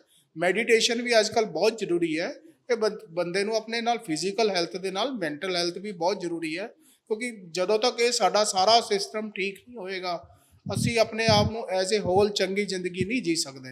ਇਸ ਲਈ ਇਹ ਤਾਂ ਸਾਨੂੰ ਕਹਿੰਦਾ ਨਾ ਸ਼ੁਰੂ ਤੋਂ ਬਚਪਨ ਤੋਂ ਹੀ ਆਦਤਾਂ ਸਿੱਖਣੀਆਂ ਪੈਣਗੀਆਂ। ਮਾਤਾ ਪਿਤਾ ਨੂੰ ਵੀ ਆਪਣੇ ਬੱਚਿਆਂ ਨੂੰ ਸਿਖਾਉਣੀਆਂ ਪੈਣਗੀਆਂ। ਉਸ ਤੋਂ ਬਾਅਦ ਹੀ ਅਸੀਂ ਉਮੀਦ ਕਰ ਸਕਦੇ ਹਾਂ ਕਿ ਅਸੀਂ ਆਪਣੇ ਜਿਹੜੇ ਇੰਨੀ ਤੇਜ਼ੀ ਨਾਲ ਲਾਈਫ ਸਟਾਈਲ ਡਿਜ਼ੀਜ਼ ਵੱਧ ਰਹੀਆਂ, ਉਹਨਾਂ ਨੂੰ ਠੱਲ ਪਾ ਸਕਦੇ ਹਾਂ। ਕਿਉਂਕਿ ਕਹਿੰਦੇ ਨੇ ਜੇ ਇੱਕ ਜਿਹੜਾ ਬੰਦੇ ਦੇ ਬਲੱਡ ਵੈਸਲ ਕੋਰਨਰੀ 'ਚ ਪਹਿਲਾਂ ਹੀ ਕੋਲੈਸਟਰੋਲ ਜੰਮਣਾ ਸ਼ੁਰੂ ਹੋ ਜਾਂਦਾ ਜਦੋਂ ਬਚਪਨ ਤੋਂ ਹੀ। ਜੇ ਅਸੀਂ ਸ਼ੁਰੂ ਤੋਂ ਹੀ ਨਹੀਂ ਕੰਟਰੋਲ ਕਰਾਂਗੇ ਤਾਂ ਜਦੋਂ ਤੱਕ ਪਤਾ ਲੱਗਦਾ ਉਦੋਂ ਤੱਕ ਤਾਂ ਬਹੁਤ ਦੇਰ ਹੋ ਜਾਂਦੀ ਹੈ। ਤੇ ਅੱਜ ਕੱਲ੍ਹ ਇੰਡੀਆ 'ਚ ਜਿਹੜੇ ਯੰਗ ਹਾਰਟ ਅਟੈਕਸ ਦੇ ਕੇਸ ਬਹੁਤ ਜ਼ਿਆਦਾ ਵੱਧ ਰਹੇ ਨੇ। ਇਸੇ ਤਰ੍ਹਾਂ ਹੀ ਹਾਈਪਰਟੈਂਸ਼ਨ ਦੇ ਵੱਧ ਰਹੇ ਨੇ, ਡਾਇਬਟਿਕਸ ਦੇ ਵੱਧ ਰਹੇ ਨੇ। ਇਹ ਕਿਉਂ? ਕਿਉਂਕਿ ਸਾਰੀ ਗੱਲ ਤਾਂ ਫਿਰ ਉੱਥੇ ਹੀ ਆਉਂਦੀ ਹੈ, ਲਾਈਫ ਸਟਾਈਲ ਬਸ ਤੁਹਾਡਾ ਖਾਣ ਪੀਣ। ਇਸ ਲਈ ਜਦੋਂ ਤੱਕ ਅਸੀਂ ਉਹਨੂੰ ਬੇਸਿਕ ਚੀਜ਼ ਨੂੰ ਨਹੀਂ ਠੱਲ ਪਾਵਾਂਗੇ, ਅਸੀਂ ਕਿਸੇ ਚੀਜ਼ ਇਸ ਬਿਮਾਰੀਆਂ ਤੋਂ ਬਾਹਰ ਨਹੀਂ ਨਿਕਲ ਸਕਦੇ। ਹੁਣ ਖਾਣ ਪੀਣ ਦੀ ਗੱਲ ਦੇ ਵਿੱਚ ਕੁਝ ਚੀਜ਼ ਜੇ ਐਡ ਕਰੀਏ ਤਾਂ ਫਰੂਟ ਜਿਹੜੇ ਜੇ ਆਪਾਂ ਖਾਂਦੇ ਆ, ਉਹ ਕਿੰਨਾ ਕੁ ਆਪਣੇ ਲਈ ਲਾਭਦਾਇਕ ਹੈ ਤੇ ਕੀ ਮੌਸਮ ਦੇ ਮੁਤਾਬਿਕ ਖਾਣਾ ਚਾਹੀਦਾ ਜਾਂ ਨਹੀਂ? ਕੋਈ ਵੀ ਫੂਡ ਖਾ ਲੇ ਤਾਂ ਚੱਲ ਜਾਂਦਾ? ਸਰ, ਕੋਈ ਵੀ ਚੀਜ਼ ਖਾਣੀ ਹੈ ਜਿਹੜੀ ਕਹਿੰਦਾ ਸੀਜ਼ਨਲ ਚੀਜ਼ ਹੈ, ਉਹੀ ਉਹ ਬੈਸਟ ਹੁੰਦੀ ਹੈ, ਉਹੀ ਉਹ ਅਵੇਲੇਬਲ ਹੁੰਦੀ ਹੈ, ਉਹੀ ਸਾਨੂੰ ਖਾਣੀ ਚਾਹੀਦੀ ਹੈ। ਬਾਕੀ ਤਾਂ ਹੁਣ ਜਿਹੜੀ ਪ੍ਰੀਜ਼ਰਵ ਕਰਕੇ ਚੀਜ਼ਾਂ ਯੂਜ਼ ਕੀਤੀਆਂ ਜਾਂਦੀਆਂ, ਉਹਨਾਂ ਦਾ ਉਹ ਇਫੈਕਟਸ ਨਹੀਂ ਹੁੰਦਾ। ਕਈ ਵਾਰ ਉਹਨਾਂ ਦਾ ਨੁਕਸਾਨ ਹੋਣ ਦਾ ਹੀ ਡਰ ਰਹਿੰਦਾ। ਇਸ ਲਈ ਤਾਂ ਨੈਚੁਰਲ ਗੱਲ ਹੈ ਕਿ ਜਿਹੜੀ ਸੀਜ਼ਨ ਹੈ, ਜੇ ਅੰਬ ਦਾ ਸੀਜ਼ਨ ਹੈ ਤਾਂ ਅੰਬ ਖਾਓਗੇ ਤਾਂ ਫਾਇਦਾ ਕਰੂਗਾ ਨਾ। ਇਸੇ ਤਰ੍ਹਾਂ ਜਿਹੜਾ ਸੀਜ਼ਨ ਹੈ ਉਹੀ ਉਹ ਚੀਜ਼ ਸਾਡੇ ਲਈ ਬੈਸਟ ਤੇ ਉਸੇ ਸਾਨੂੰ ਸੀਜ਼ਨਲ ਚੀਜ਼। ਅਸੀਂ ਫਰੂਟ ਨਹੀਂ ਖਾ ਰਹੇ ਬਿਲਕੁਲ ਵੀ, ਨਾ ਤਾਂ ਬੱਚਿਆਂ ਨੂੰ ਦੇ ਰਹੇ ਨਾ ਆਪਾਂ ਖਾ ਰਹੇ। ਆਪਾਂ ਹੀ ਦੇਖਿਆ ਬਿਲਕੁਲ ਥੋੜੀ ਗੱਲ ਸਹੀ ਹੈ ਕਿ ਜੰਕ ਫੂਡ ਜ਼ਿਆਦਾ ਖਾਣ ਵੱਲ ਪੈਸਾ ਇਨਵੈਸਟ ਕਰਦੇ ਆ, ਫਰੂਟ ਵੱਲ ਨਹੀਂ ਜਾਂਦੇ। ਜੇਕਰ ਅਸੀਂ ਆਪਣੇ ਭੋਜਨ 'ਚ ਇੱਕ ਦਿਨ ਦੇ ਵਿੱਚ ਕੋਈ ਫਰੂਟ ਐਡ ਕਰ ਲਈਏ ਤਾਂ ਵੀ ਉਹ ਸਫੀਸ਼ੀਐਂਟ ਹੁੰਦਾ ਸਾਡੀ ਸਿਹਤ ਵੱਲ ਚੰਗੀ ਰੱਖਣ ਲਈ? ਦੇਖੋ, ਜਿਹੜਾ ਫਰੂਟ ਹੈ, ਹਰ ਫਰੂਟ ਦੇ ਆਪਣੇ ਆਪਣੇ ਕੰਟੈਂਟਸ ਨੇ, ਆਪਣੇ ਆਪਣੇ ਬੈਨੀਫਿਟਸ ਨੇ। ਇੱਕ ਫਰੂਟ ਨੂੰ ਆਪਾਂ ਡੇਲੀ ਐਡ ਕਰਕੇ ਆਪਾਂ ਇੱਕ ਚੀਜ਼ ਉਹਦੇ ਨਾਲ ਤਾਂ ਸਾਰਾ ਕੁਝ ਨਹੀਂ ਪੂਰਾ ਕਰ ਸਕਦੇ। ਜਿਵੇਂ ਜਿਹੜੇ ਕਲਰਡ ਫਰੂਟਸ ਨੇ ਉਹਨਾਂ ਦਾ ਲਾਈਕੋਪੀਨ ਵਗੈਰਾ ਬਹੁਤ ਹੁੰਦਾ ਹੈ। ਅੰਬ ਹੈ, ਉਹਦੇ 'ਚ ਆਇਰਨ ਕੰਟੈਂਟ ਬਹੁਤ ਜ਼ਿਆਦਾ ਹੈ। ਅਨਾਰ ਹੈ, ਉਹਦੇ 'ਚ ਆਇਰਨ ਕੰਟੈਂਟ ਬਹੁਤ ਜ਼ਿਆਦਾ। ਤੇ ਜਿਵੇਂ ਬਨਾਨਾਸ ਹੈ, ਉਹਦਾ ਕੈਲਸ਼ੀਅਮ ਬਹੁਤ ਹੁੰਦਾ। ਤਾਂ ਹਰ ਫਰੂਟ ਦੇ ਆਪਣੇ ਆਪਣੇ ਬੈਨੀਫਿਟਸ ਨੇ ਤੇ ਸਾਨੂੰ ਬਦਲ ਕੇ ਜਾਂ ਡੇਲੀ ਉਸ ਹਿਸਾਬ ਨਾਲ ਆਪਣਾ ਐਡ ਕਰਨਾ ਚਾਹੀਦਾ ਤਾਂ ਕਿ ਸਾਨੂੰ ਹਰ ਚੀਜ਼ ਦਾ ਹਰ ਤਰ੍ਹਾਂ ਦੇ ਬੈਨੀਫਿਟਸ ਮਿਲ ਸਕਣ। ਅੱਛਾ, ਲਾਈਫ ਸਟਾਈਲ ਦੇ ਵਿੱਚ ਇੱਕ ਆਖਰੀ ਜਿਹੜਾ ਸਵਾਲ ਮੈਂ ਤੁਹਾਡੇ ਤੋਂ ਹੋਰ ਜਿਹੜਾ ਲੈਣਾ ਚਾਹੁੰਦਾ, ਇੰਪੋਰਟੈਂਟ ਹੈਗਾ ਆ, ਕਿਉਂਕਿ ਤੁਹਾਡੇ ਕੋਲ ਐਸੇ ਕੇਸ ਬਹੁਤ ਆ ਜਾਂਦੇ ਹੋਣੇ ਆ। ਮੋਬਾਈਲ ਜਿਹੜਾ ਅੱਜ ਕੱਲ੍ਹ ਬੱਚਿਆਂ ਨੂੰ ਅਸੀਂ ਫੜਾ ਦਿੰਦੇ ਆ ਪਿੱਛਾ ਛੁਡਾਉਣ ਦੇ ਲਈ ਵੀ ਆ ਲਓ ਮੋਬਾਈਲ ਚਲਾ, ਤੂੰ ਇਹ 'ਚ ਬਿਜ਼ੀ ਰਹਿ ਤੇ ਮੈਂ ਆਪਣਾ ਕੰਮ ਕਰਾਂ, ਉਹ ਕਿੰਨਾ ਕੁ ਜਿਹੜਾ ਸਾਡੇ ਲਈ ਨੁਕਸਾਨਦੇਹ ਹੈਗਾ? ਜੇ ਆਪਾਂ ਮੋਬਾਈਲ ਦੀ ਗੱਲ ਕਰੀਏ ਤਾਂ ਉਹ ਤਾਂ ਕਹਿੰਦੇ ਨੇ ਸਾਡੇ ਲਈ ਸਭ ਤੋਂ ਡੇਂਜਰਸ ਕੰਮ ਹੋ ਚੁੱਕਿਆ ਹੈ। ਕਿਉਂਕਿ ਹਰ ਬੰਦਾ ਜਦੋਂ ਦੇਖੋ ਉਦੋਂ ਫ੍ਰੀ ਹੋ ਕੇ ਵੀ ਮੈਂਟਲ ਤੌਰ 'ਤੇ ਬਿਜ਼ੀ ਹੁੰਦਾ ਹੈ। ਕਿਉਂਕਿ ਕਦੇ ਹਮੇਸ਼ਾ ਉਹਦਾ ਜਿਹੜਾ ਧਿਆਨ ਹੈ, ਜਿਹੜਾ ਮਨ ਹੈ, ਮੋਬਾਈਲ 'ਚ ਹੀ ਹੁੰਦਾ, ਠੀਕ ਹੈ ਨਾ। ਉਹ ਕਦੇ ਤੇ ਉਹਦਾ ਇਫੈਕਟ ਕੀ ਹੋ ਰਿਹਾ ਕਿ ਬੱਚੇ ਸਾਡੇ ਇੰਟਰੋਵਰਟ ਹੋ ਰਹੇ ਆ। ਪਹਿਲਾਂ ਬੱਚੇ ਬਾਹਰ ਖੇਡਦੇ ਵੀ ਸੀ, ਸਭ ਕੁਝ ਕਰਦੇ ਸੀ, ਚਾਰ ਬੰਦਿਆਂ ਨਾਲ ਦੇ ਬੰਦਿਆਂ ਨੂੰ ਵੀ ਮਿਲਦੇ ਸੀ, ਉਹਨਾਂ ਨਾਲ ਇੰਟਰੈਕਸ਼ਨ ਵੀ ਕਰਦੇ ਸੀ। ਪਰ ਅੱਜ ਕੀ ਹੋ ਗਿਆ, ਅੱਜ ਦੇ ਉਹ ਆਪਣੇ ਕਮਰੇ ਤੱਕ ਹੀ ਸੀਮਿਤ ਰਹਿ ਗਿਆ, ਉਹ ਇੱਕ ਵਿਰਚੁਅਲ ਦੁਨੀਆ 'ਚ ਹੀ ਜੀ ਰਿਹਾ। ਤੇ ਇਸ ਲਈ ਜਦੋਂ ਰਿਐਲਿਟੀ ਉਹਨੂੰ ਫੇਸ ਕਰਨੀ ਪੈਂਦੀ ਹੈ, ਉਹ ਫੇਸ ਨਹੀਂ ਕਰ ਪਾਉਂਦਾ। ਤੇ ਮੋਰ ਓਵਰ ਉਹਦਾ ਸਾਰਾ ਦਿਨ ਜੇ ਆਪਾਂ ਇੱਕ ਸਕਰੀਨ ਦੇ ਅੱਗੇ ਬੈਠੇ ਆ ਤਾਂ ਅੱਜ ਡਰਾਈ ਆਈ ਸਿੰਡਰੋਮ ਜਾਂ ਹੋਰ ਅੱਖਾਂ ਦੀਆਂ ਬਿਮਾਰੀਆਂ, ਸਾਈਕੋਲੋਜੀਕਲ ਡਿਜ਼ੀਜ਼, ਜਾਂ ਬਹੁਤ ਕੁਝ ਉਹਦੇ ਨਾਲ ਤਾਂ ਪੈਦਾ ਹੋ ਹੀ ਰਿਹਾ। ਤੇ ਉਹ ਵੀ ਜਿੰਨੀ ਘੱਟ ਤੋਂ ਘੱਟ ਵਰਤੋਂ ਕਰ ਸਕਦੇ ਆ, ਜੇ ਜ਼ਰੂਰਤ ਦੇ ਮੁਤਾਬਿਕ ਕਰ ਸਕਦੇ ਆ, ਤਾਂ ਉਹੀਓ ਸਾਡੇ ਲਈ ਬੈਨੀਫੀਸ਼ੀਅਲ ਹੈ। ਅਦਰਵਾਈਜ਼ ਇਹ ਤਾਂ ਮੋਬਾਈਲ ਦਾ ਤਾਂ ਪਤਾ ਹੀ ਹੈ ਜੀ, ਜੋ ਅੱਜ ਕੱਲ੍ਹ ਜੋ ਚੱਲ ਰਿਹਾ ਹੈ। ਤੇ ਹਾਂਜੀ ਨੁਕਸਾਨ ਜਿਹੜਾ ਮੋਬਾਈਲ ਵੀ ਬਹੁਤ ਡੇਂਜਰਸ ਹੈ ਸਰ, ਬਹੁਤ ਜ਼ਿਆਦਾ, ਕਿਤੇ ਨਾ ਕਿਤੇ ਨਹੀਂ ਡੇਂਜਰਸ ਹੀ ਡੇਂਜਰਸ ਹੈ। ਇਹ ਕਹਿੰਦਾ ਨਾ, ਇੱਕ ਚੀਜ਼ ਨੂੰ ਆਪਾਂ ਬੈਨੀਫਿਟ ਲਈ ਯੂਜ਼ ਕਰ ਸਕਦੇ ਹਾਂ ਜਾਂ ਉਸ ਚੀਜ਼ ਨੂੰ ਆਪਾਂ ਡਿਸਟਰਕਸ਼ਨ ਲਈ ਵੀ। ਮੋਬਾਈਲ ਦਾ ਕੀ, ਆਪਾਂ ਬੈਨੀਫਿਟ ਤਾਂ ਘੱਟ ਲੈ ਰਹੇ ਹਾਂ, ਸ਼ਾਇਦ ਦੂਜੇ ਜਿਹੜੀਆਂ ਪ੍ਰੋਬਲਮਸ ਨੇ ਉਹ ਜ਼ਿਆਦਾ ਜਨਰੇਟ ਹੋ ਰਹੀਆਂ। ਗੱਲ ਸਹੀ ਹੈਗੀ ਆ ਸਰ। ਤੁਸੀਂ ਜਨਰਲ ਜਿਹੜੀਆਂ ਗੱਲਾਂ ਕੀਤੀਆਂ ਨੇ, ਡਾਕਟਰੀ ਪੇਸ਼ੈਂਟ ਨਾਲ ਜੁੜੀਆਂ ਹੋਈਆਂ, ਦੱਸਿਆ ਕਿ ਲਾਈਫ ਸਟਾਈਲ ਵੀ ਕਿਵੇਂ ਹੋਣਾ ਚਾਹੀਦਾ, ਫੂਡ ਕਿਸ ਤਰੀਕੇ ਦਾ, ਜਾਂ ਜਿਹੜੀਆਂ ਸੀਜ਼ਨਲ ਜਿਹੜੀ ਬਿਮਾਰੀਆਂ ਹੁੰਦੀਆਂ ਉਹਨਾਂ ਬਾਰੇ ਜਾਣਕਾਰੀ ਦਿੱਤੀ। ਤੁਹਾਡਾ ਬਹੁਤ ਧੰਨਵਾਦ ਆ, thank you very much. Thank you. So ਇਹ ਸਨ ਸਾਡਾ ਡਾਕਟਰ ਵਿਨੋਦ ਗੁਪਤਾ ਜੀ, ਜਿਨ੍ਹਾਂ ਨੇ ਸਾਡੇ ਲਾਈਫ ਸਟਾਈਲ ਬਾਰੇ ਚਰਚਾ ਕੀਤੀ ਆ, ਸਾਡੇ ਖਾਣ ਪੀਣ ਬਾਰੇ, ਤੇ ਸਾਨੂੰ ਕਿੱਦਾਂ ਰਹਿਣਾ ਚਾਹੀਦਾ, ਕੀ ਖਾਣਾ ਚਾਹੀਦਾ, ਕਿਹੜੀਆਂ ਕਿਹੜੀਆਂ ਬਿਮਾਰੀਆਂ ਸਾਨੂੰ ਕਿਉਂ ਹੋ ਰਹੀਆਂ ਨੇ, ਉਹਨਾਂ ਦੀ ਚਰਚਾ ਕੀਤੀ ਗਈ ਆ ਸਾਡੇ ਇਸ ਹੈਲਥ ਮੰਤਰਾ ਸ਼ੋਅ ਦੇ ਵਿੱਚ। ਕਿਉਂਕਿ ਸਾਡਾ ਇਹੀ ਏਮ ਰਹਿੰਦਾ ਕਿ ਤੁਹਾਨੂੰ ਜਾਣਕਾਰੀ ਜਿਹੜੀ ਲੈ ਕੇ ਸਾਂਝੀ ਕਰੀਏ, ਜਿਹੜੀ ਕਿ ਅਸਲੀਅਤ ਦੇ ਬਹੁਤ ਨੇੜੇ ਆ, ਕਿ ਤੁਹਾਨੂੰ ਪਤਾ ਲੱਗ ਸਕੇ ਕਿ ਕਿੱਥੇ ਦਿੱਕਤ ਆਉਂਦੀ ਹੈ, ਸਾਨੂੰ ਕੀ ਕੀ ਕਰਨ ਦੀ ਲੋੜ ਹੈ ਤੇ ਕਿਵੇਂ ਬਚਣ ਦੀ ਲੋੜ ਹੈ। ਸੋ ਉਮੀਦ ਕਰਦੇ ਹਾਂ ਕਿ ਤੁਹਾਨੂੰ ਜਿਹੜਾ ਸਾਡਾ ਸ਼ੋਅ ਪਸੰਦ ਆਇਆ ਹੋਵੇਗਾ। ਹੁਣ ਮੈਨੂੰ ਜਸਪ੍ਰੀਤ ਸਿੰਘ ਆਸ਼ਕ ਨੂੰ ਦੇ ਇਜਾਜ਼ਤ। ਦੇਖਦੇ ਰਹੋ ਟੀਵੀ ਪੰਜਾਬ। ਧੰਨਵਾਦ।